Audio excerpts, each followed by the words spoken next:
আজি বৃহস্পতিবাৰ 2025 চনৰ 20 মাৰ্চ বিশ্ব ঘনচিৰিকা দিৱস।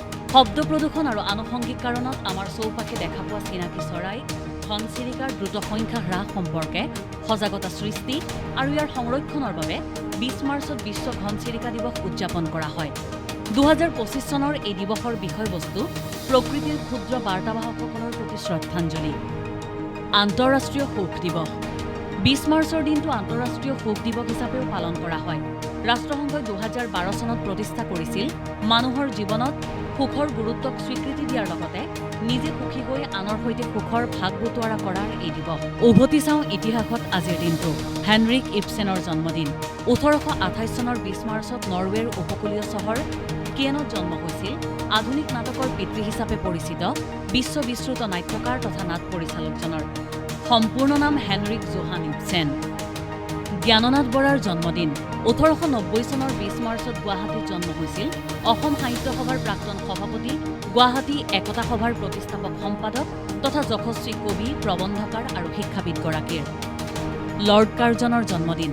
1925 চনৰ 20 মাৰ্চত 66 বছৰ বয়সত লণ্ডনত মৃত্যু হৈছিল ঔপনিৱেশিক ভাৰতত একাদশ ব্ৰিটিছ গভৰ্ণৰ জেনেৰেল আৰু ভাইচৰয় হিচাপে কাৰ্যনিৰ্বাহ কৰা ইংৰাজ প্ৰশাসক তথা ৰাজনীতিবিদজনৰ।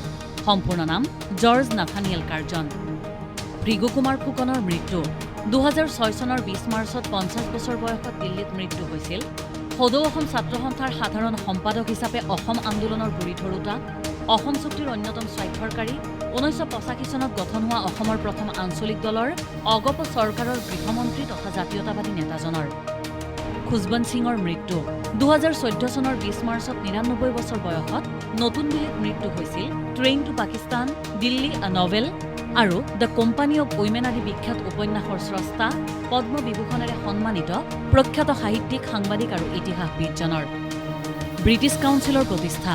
1934 চনৰ 20 মাৰ্চত British committee for relations with other country নামেৰে প্ৰতিষ্ঠা কৰা হৈছিল সাংস্কৃতিক, বৈজ্ঞানিক আৰু শৈক্ষিক সহযোগিতা স্থাপনৰ লগতে ইংৰাজী ভাষাৰ প্ৰসাৰৰ আন্তঃৰাষ্ট্ৰীয় সংস্থা ব্ৰিটিছ কাউন্সিলৰ। বৰ্তমান 100খনতকৈও অধিক দেশত সক্ৰিয় হৈ আছে এই সংস্থা।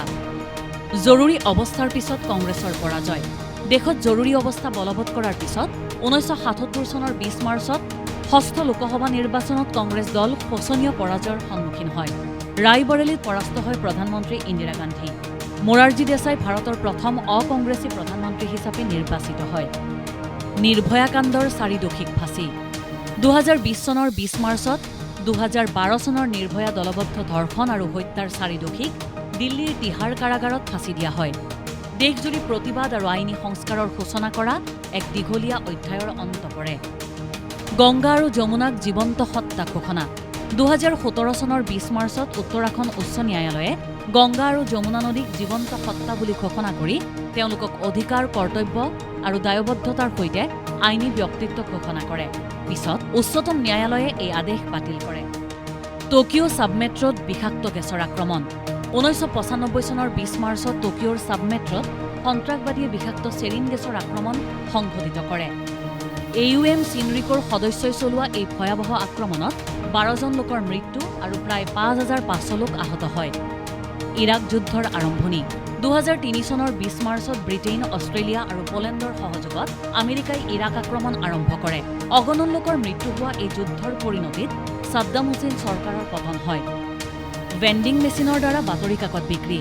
1954 চনৰ 20 মাৰ্চত পেনচিলভেনিয়াৰ কলম্বিয়াত ভেণ্ডিং মেচিনৰ পৰা প্ৰথমখন বাতৰি কাকত বিক্ৰী হয়। এই উদ্ভাৱনৰ ফলত গ্ৰাহকে দোকানলৈ নোযোৱাকৈ বা বিক্ৰেতাৰ সৈতে মত বিনিময় নকৰাকৈয়ে বাতৰি কাকত ক্ৰয় কৰাৰ সুবিধা লাভ কৰে। KFCৰ প্ৰতিষ্ঠা।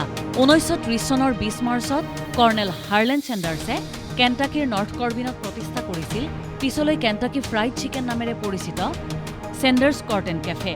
এয়াই প্ৰসিদ্ধ ফাষ্ট ফুড চেইন KFCৰ আৰম্ভণি।